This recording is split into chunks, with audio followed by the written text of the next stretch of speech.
Honorable members of the Society of Fellows, outgoing and incoming members of the board, members of the Philippine Institute of Supply Management.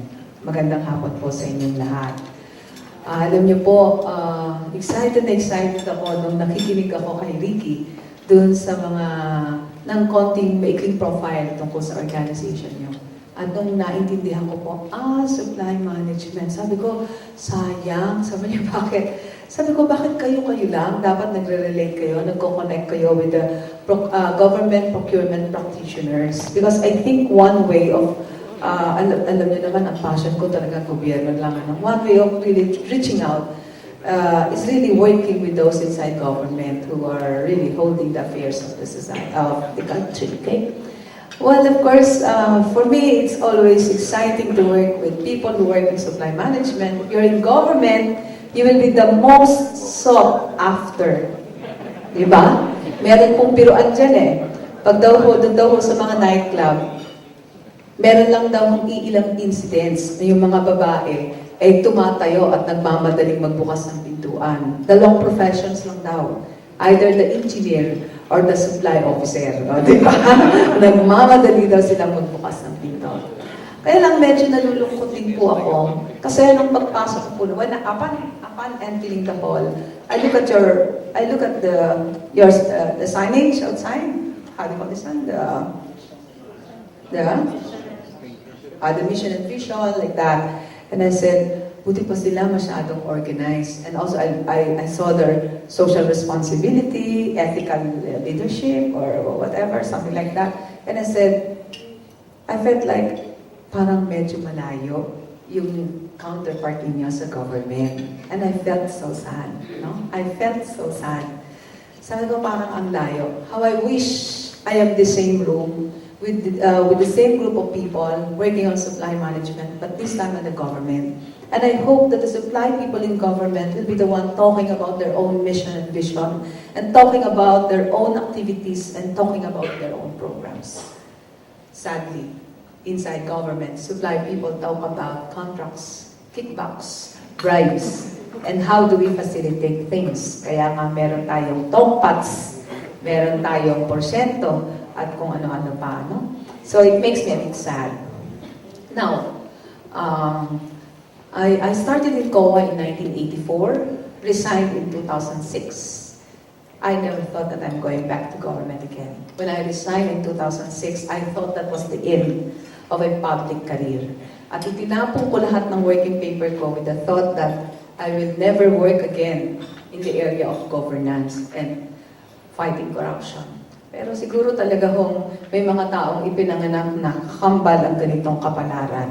So, noong 2006 ay nag-resign ako dahil nga I wanted to pursue the case. State Auditor 5 po ako noon. I rose from the rank. I started as auditing aide.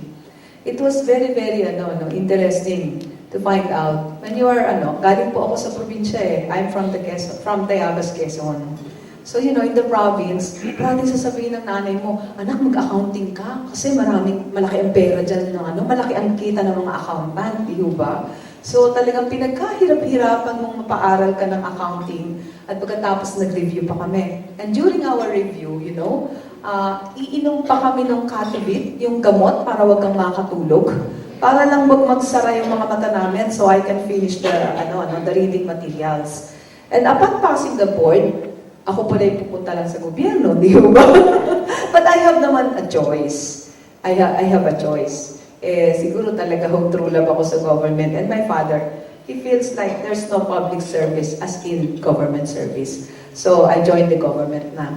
I was so surprised. Sabi ko, Diyos ko, matapos ko mag-aral ng 4 na taon at mag-review ng mahabang 6 na buwan, sunugin ang kilay ko dito, ako pala ay tatanggap ng tumataginting na 600 piso isang buwan. 700 pala, 700 and 600. And so, it's 700 pesos a month. I couldn't forget that. Because hindi pa ko kasya sa pambayad ng board and lodging ko at saka sa aking pamasahe. Because my first audit assignment is Philippine Tourism Authority. And I am residing in Fairview. 11 pesos yung one-way na pamasahe from Fairview to Calao. So you could just imagine, kulang yung 700 pesos, including the board. But you know what is most interesting is that kahit 700 pesos lang yung sweldo mo, magaan na magaan ang iyong puso. Punong-puno. You're filled with contentment because you know you're doing a lot. Hindi naman alam ng mga ino-audit namin na 700 pesos lang buwan-buwan ang aming sinasahod. And we're already talking with managers, and with presidents of corporation. And I hope it doesn't show with our face and with the way we carry ourselves that we're only being paid 700 pesos. But I think the moral of the story is that I have never felt like I'm in need because I'm always happy with what I'm doing. Until nakita po natin, syempre, yung ginagalawan mong sistema, maraming pagkukulang, as I've said, Kung ano yung pagkukulang na yon, yung nasa loob din ang nakakaalam. The practitioners are the ones who knows exactly what are the ills and weaknesses of the system. And they're also the ones who know how to correct it. And yet they never do it, right? Because they're profiting from it. They're taking some comforts out of it. So I learned to live that kind of life until after I searched my soul and I said, something must be wrong. There must be another perspective of audit. There must be another reason why audit should be conducted. So I said, if audit is just for purposes of compliance with laws, rules, and regulations, then simple lang. Wala sigurong makukulong dahil lahat nagagawa ng paraan para maging allegedly in accordance with laws, rules, and regulations. But you know that there is a bigger side for it. And I think that ito siguro yung nag-push sa akin to what I did. I started the audit of the Armed Forces of the Philippines in 2004. Talagang hindi ako para dito.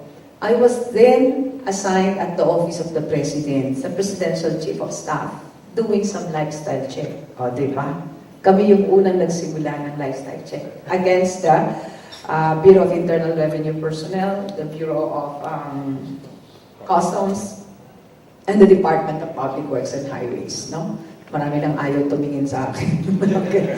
So that's it. I was with then Presidential Chief of Staff Rigoberto Tiglao. And then somebody called me, sabi sa akin, Heids, kailangan mong bumalik ng COA because the Office of the Ombudsman will be conducting an audit of the Armed Forces of the Philippines. Hindi ko po makalimutan yung sinabi sa akin ni Ombudsman Marcelo doon. Heidi, sabi niya, we will make history. Ay, history nga. Hindi ko naman po sinasadya. Kaya ho, ina-accuse ako ng ambisyosa. Pinaghandaan ko daw ho itong posisyon na ito, 5 taong ago pa, na nakaraan. And so we did start the audit. And you will be very, very excited if you are part of the audit because majority of the source of are supply contracts, right? There are several supply contracts. It's very interesting. Supply contracts in the government will give you a lot of fun stories and a lot of lessons, actually. There is one supply contract for the supply of firearms. Nung nag-inspection po kami ng warehouse, nandun pa yung firearms. Sabi ko, dami nito Anong ginagawa nito? Ma'am, hindi po natin pwedeng gamitin. Ay, bakit po? Kasi po hindi po fit dun sa bala na minamanufacture natin sa bataan. Sana hindi ho nangyayari sa inyo ito, Mawawala ho yung paghanga ko sa inyo kung meron kayong ganito. It's so painful and I couldn't imagine bakit tayo bumibili ng firearms na hindi naman pala bagay yung bala na ginagawa natin, Isa lang po yan. Pag tumingin ka ho sa mga intelligence and confidential funds, which is the topic this morning at Senate, before I run here to your affair, they will always be saying, we need, in order to promote peace and order in our place, barangay ek, etc., in a faraway land of Tralala, we require the purchase of cellular phone. Yung pinaka-high-tech na cellular phone. Sige, bilihan sila, high-tech. Meron pang ano bang tawag dito. Yun po ang tanong. Nung malaman-laman. Pagtingin namin sa inspection, naka-box. Bakit po? Ay, wala pa pong signal. So, there are really certain supply contracts. And shall we say, it's embarrassing or it's painful that there are contracts being entered into without the interest of the government in mind. And I think this is the topic for today. And if I may just share with you, personally, I think there are two essential but invisible elements of governance. And these are just my personal, it's not within the book. This is based on my experience.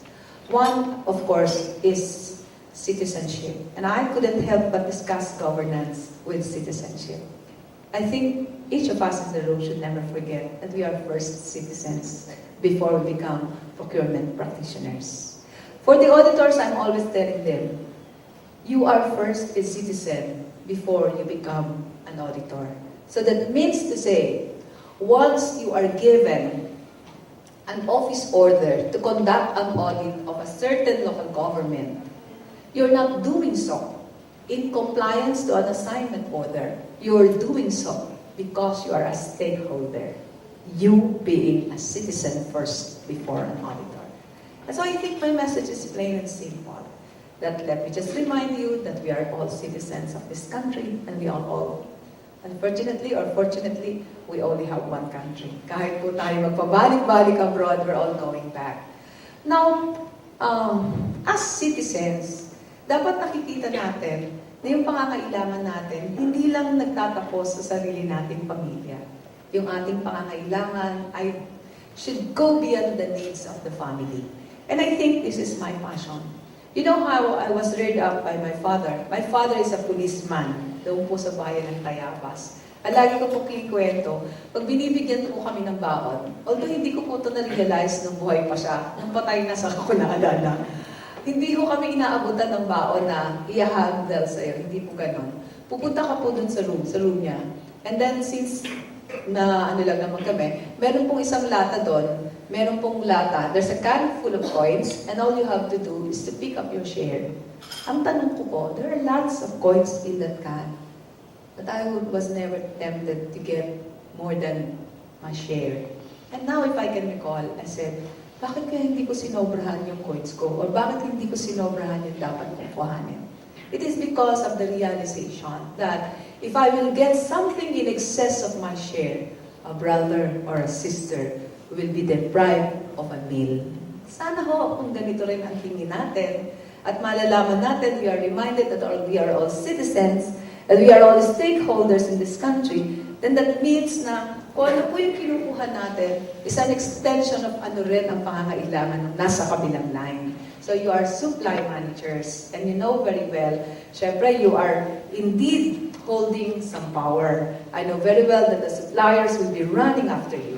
And I will not be surprised. I know that there will be instances that you will be dealing with government. And I hope that this time when you deal with government, you can see the government as a conglomeration or as a consolidation of all the needs of all its citizens. So that kung makita po natin na gusto po natin magkaroon ng profit, makita rin natin na mas marami pang iba na nangangailangan din ng pagparap din naman sa kanilang sarili.